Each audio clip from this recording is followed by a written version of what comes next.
नमस्कार दोस्तों, आप सभी का स्वागत है टेक मुंडली चैनल पे। और आज हम जो टॉपिक पढ़ने वाले हैं वो है types of CRM, types of customer relationship management. ये एक तरह का सॉफ्टवेयर होता है जो कि ऑर्गेनाइजेशंस में यूज़ होता है। क्यों होता है इस पे हम ऑलरेडी वीडियोस बना चुके हैं। अगर आप हमारा प्लेलिस्ट फॉलो कर रहे हैं ERP या MIS वाला तो आपको पता होगा, और अगर आप नहीं कर रहे हैं तो प्लीज़ जाके सर्च कीजिए, ऑफ कोर्स आपको पता चल जाएगा कि सीआरएम क्या होता है। जनरली हमारे पास जो टाइप्स ऑफ सीआरएम होते हैं वो फोकस और उनके फीचर के ऊपर डिपेंड करता है, और उस तरह से हम डिवाइड करते हैं उसके टाइप्स को। यहाँ पे जो हम सीआरएम का टाइप्स पढ़ने वाले हैं वो मेनली 3 तरीके का होता है: एनालिटिकल सीआरएम, ऑपरेशनल सीआरएम और कोलैबोरेटिव सीआरएम। आप चाहें तो इनके भी डिवीजन कर सकते हैं, लेकिन जो मेजरली डिवीजन्स होते हैं टाइप्स ऑफ सीआरएम जो होता है मेन, वो इन्हीं 3 पे होता है: एनालिटिकल सीआरएम, ऑपरेशनल सीआरएम और कोलैबोरेटिव सीआरएम। एक एक करके हम इसके बारे में जानते हैं, और हम ये भी जानते हैं कि कब कौन सा हमें सीआरएम यूज़ करना है। क्योंकि हम डेफिनेशन पढ़ेंगे तो आपको समझ में आ जाना चाहिए कि किस सिचुएशन में आपको कौन सा सीआरएम यूज़ करना है। सबसे पहले बात करते हैं ऑपरेशनल सीआरएम की। तो ऑपरेशनल सीआरएम एक तरह का सीआरएम है जो कि आपके कंपनी के प्रोसेसेस को स्ट्रीमलाइन करता है, ताकि आपका कस्टमर रिलेशनशिप काफ़ी इम्प्रूव हो सके, काफ़ी स्ट्रॉन्ग हो सके। कस्टमर रिलेशनशिप के लिए ही हम customer relationship management software use करते हैं, और कस्टमर के साथ रिलेशनशिप अगर अच्छा रहेगा तो कंपनी का फ्यूचर अच्छा रहेगा। क्योंकि बोलते हैं ना, कस्टमर भगवान होता है, और ऐसा सच में होता है। ऑपरेशनल सीआरएम एक ऐसा टूल प्रोवाइड करता है, एक ऐसा फीचर प्रोवाइड करता है जिसकी मदद से आप अपने कस्टमर के जर्नी को पूरी तरह से विजुअलाइज कर सकते हैं और हैंडल कर सकते हैं काफ़ी इफ़िशिएंटली। अब ये कस्टमर जर्नी क्या होता है? मान लीजिए कि आप एक प्रोडक्ट खरीदते हैं फ्लिपकार्ट से। सबसे पहले आप फ्लिपकार्ट में लॉगिन करते हैं, प्रोडक्ट ढूंढते हैं, फिर उसको ऐड टू कार्ट करते हैं, और उसके बाद उसको अगर अच्छा लगा तो ऑर्डर करते हैं, अदरवाइज उसको छोड़ देते हैं। लेकिन आपने एक जर्नी यहाँ पे पूरा किया जो फ्लिपकार्ट कहीं ना कहीं ट्रैक कर रहा है। उसके पास इस चीज़ का पूरा रिकॉर्ड है, पूरा डेटा है कि आपने कब कौन से प्रोडक्ट पे क्लिक करा, आपने उसको ख़रीदा या नहीं ख़रीदा, क्यों नहीं ख़रीदा। रीज़न हो सकता है कि आपने पेमेंट देखा हो, वो महंगा मिल रहा हो पहले से, या फिर उसकी क्वालिटी अच्छी नहीं हो। अब वो इन चीज़ों को इम्प्रूव करेगा। जब आपने उस प्रोडक्ट को नहीं ख़रीदा तो फ्लिपकार्ट को वहाँ पे एक फीडबैक मिल गया कि हमें इसको इम्प्रूव करना है, ठीक है। लेकिन ये चीज़ें इतनी आसान नहीं होती जितना मैं बोल रहा हूँ। इसमें बहुत सारी चीज़ें होती हैं जो हमें समझनी होती हैं। अगर आप एक कंपनी हैं, आपका प्रोडक्ट लोग ख़रीद नहीं रहे हैं, तो कहीं ना कहीं प्रॉब्लम तो है ना। वो प्रॉब्लम फेस कर रहे हैं ना प्रोडक्ट को ऑर्डर करने में।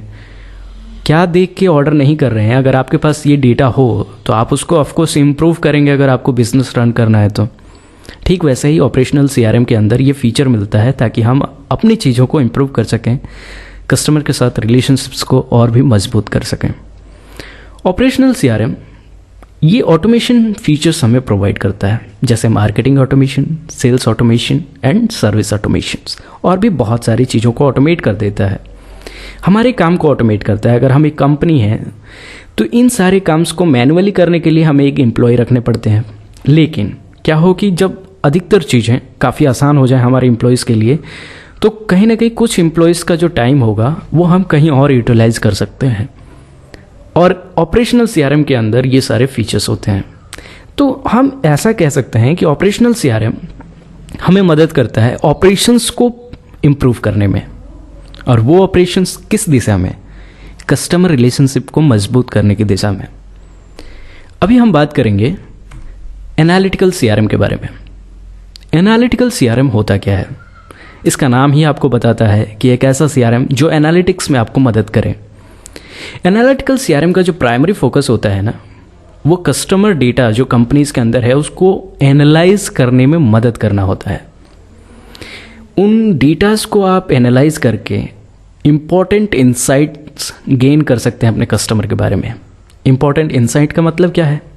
आप ये जान सकते हैं कि आपका जो कस्टमर है उसका बिहेवियर कैसा है, कब वो क्या कर रहा है, आपके वेबसाइट पे आ रहा है, लॉगिन कर रहा है लेकिन ऑर्डर नहीं कर रहा है, या फिर वो कौन सा प्रोडक्ट आपसे चाहता है, या कौन से प्रोडक्ट वो सबसे ज़्यादा ऑर्डर कर रहा है और वो आप बना रहे हैं। तो एनालिटिकल सीआरएम एक आपको फीचर भी प्रोवाइड करता है जहाँ से आप डेटा को देख के ये समझ सकते हैं कि कस्टमर का बिहेवियर और उसका ट्रेंड, उसको क्या पसंद है क्या नापसंद है, ये सब समझ जाए।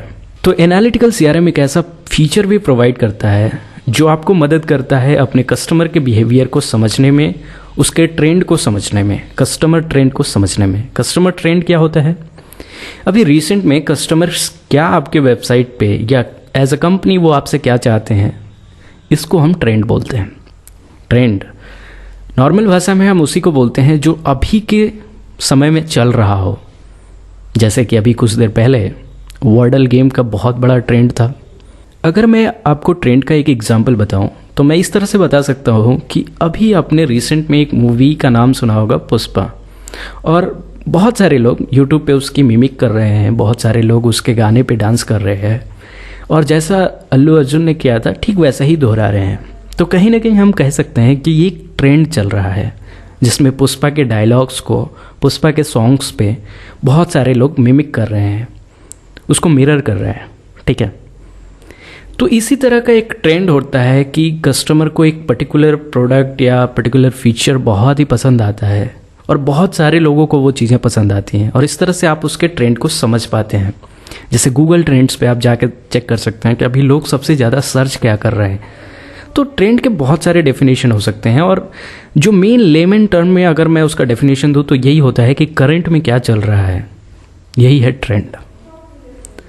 एनालिटिकल सीआरएम आपको इन चीज़ों को समझने में मदद करता है कि कौन सा स्टेप लेना चाहिए जिसकी वजह से हमारा जो सेल्स हो वो सक्सेसफुली हो, सबसे ज़्यादा हो। ऐसा कौन सा स्टेप है जो हमें लेना चाहिए कस्टमर रिटेंशंस को बढ़ाने में। अब कस्टमर रिटेंशन क्या होता है? सेल्स तो सबको पता होगा, लेकिन कस्टमर रिटेंशन का मतलब होता है कि कस्टमर को अट्रैक्ट करना अपनी तरफ। मान लीजिए आप प्रोडक्ट बनाते हैं, 2-3 प्रोडक्ट बनाते हैं, लेकिन आपका एक ही प्रोडक्ट है जो कस्टमर को रिटेन कर पाता है। जैसे कि मैं ये वीडियो का एग्जांपल देता हूँ। आप ये वीडियो देखते हैं, स्टार्ट करते हैं, आपको अच्छा नहीं लगता है, आप निकल जाते हैं, यानी कि आपका रिटेंशन कम है इस वीडियो के लिए। या तो मेरी क्वालिटी में कमी हो सकती है, मेरे कंटेंट में कमी हो सकता है, या फिर आपका मन ना कर रहा हो।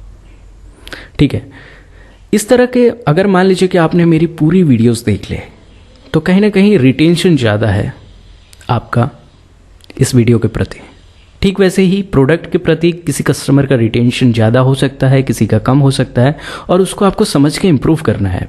और एनालिटिकल सीआरएम हेल्प करता है कि आपके कस्टमर अभी फ़िलहाल में कौन कौन से प्रॉब्लम फेस कर रहे हैं उसको समझने में।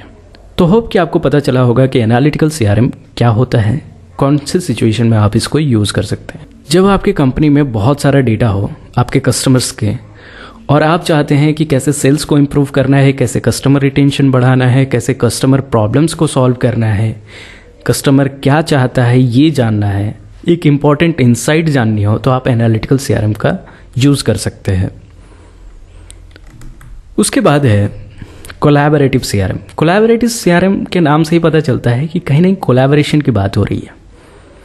अब यहाँ पे कोलैबोरेटिव सीआरएम का जो मेन फोकस होता है वो सिलोज को ब्रेक डाउन करना होता है। अब ये सिलोज क्या होता है? तो सिलोज एक तरह का हम बोल सकते हैं कि मान लीजिए कि आपके पास बहुत सारे डिपार्टमेंट हैं आपके कंपनी के अंदर। डिपार्टमेंट के अंदर बहुत सारे एम्प्लॉयज़ होते हैं, और उन एम्प्लॉयज़ का थिंकिंग इस तरह से है कि वो सिर्फ अपने डिपार्टमेंट के बारे में सोच रहे हैं, ना कि पूरे ऑर्गेनाइजेशन के बारे में। और एज अ कंपनी आप चाहेंगे कि आपकी पूरी कंपनी ग्रो हो, ना कि एक डिपार्टमेंट।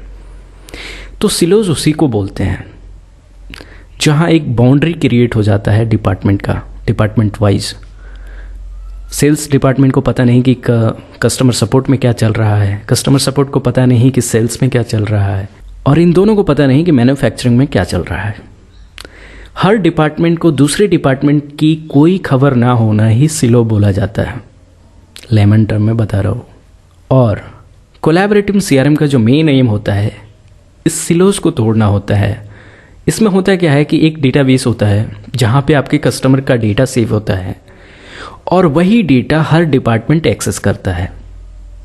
कोलैबोरेटिव सीआरएम ये इंश्योर करता है कि जो आपका टीम है, जो आपका डिपार्टमेंट है, उसके पास up to date customer data है, और मतलब same data up to dated है।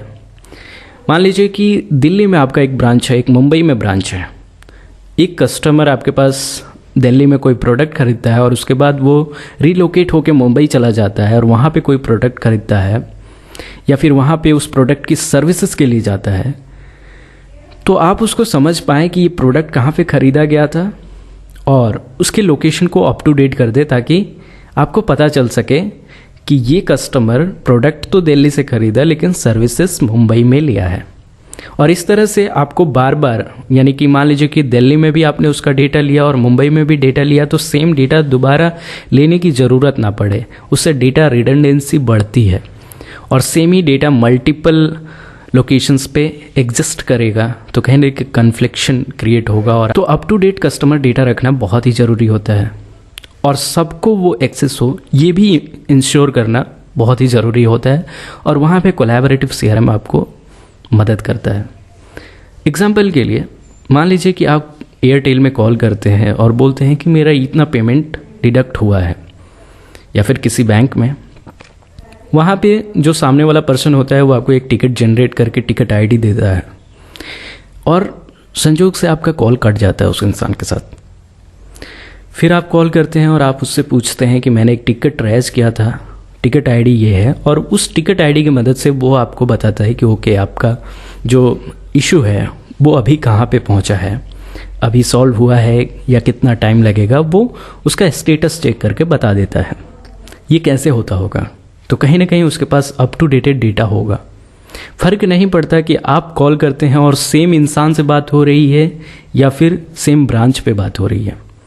अगर मान लीजिए कि कोलैबोरेटिव सीआरएम हट जाए इंडस्ट्री से, तो क्या होगा? आपने कॉल किया किसी आईएसपी को, किसी को भी, टिकट जनरेट किया, आपको सेम इंसान से बात करनी पड़ेगी, और वो इंसान अगर गजनी निकला तो आपका काम नहीं होगा। यानी कि वो भूल गया होगा कि आप कौन हैं, तो आपको फिर से क्रिएट करना पड़ेगा ना, उसको फिर से टिकट जनरेट करनी पड़ेगी। फिर जनरेट होगा, फिर वो भूल जाएगा, या फिर जो इंसान क्रिएट कर सकता है उसी को पता होगा कि क्या चल रहा है। लेकिन अगर वो अपडेट कर देता है और वो हर जगह रिफ्लेक्ट हो रहा है, तो फ़र्क नहीं पड़ता उस शिफ्ट में कौन है और कौन से ब्रांच पे आपका कॉल लगा है। कहीं पे भी लगेगा, टिकट आईडी वो लोग डालेंगे और आपको पता चल जाएगा कि आपके इश्यू का रिजॉल्वेंस कब तक होने वाला है। तो इस तरह से कोलैबोरेटिव सीआरएम काम करता है। होप कि आपको समझ में आया होगा, और अगर नहीं समझ में आया तो प्लीज़ जो भी डाउट है उसको कमेंट कीजिए, और देखिए हम 100% कमेंट के रिप्लाई देते हैं। मिलते हैं नेक्स्ट वीडियो में, तब तक के लिए धन्यवाद।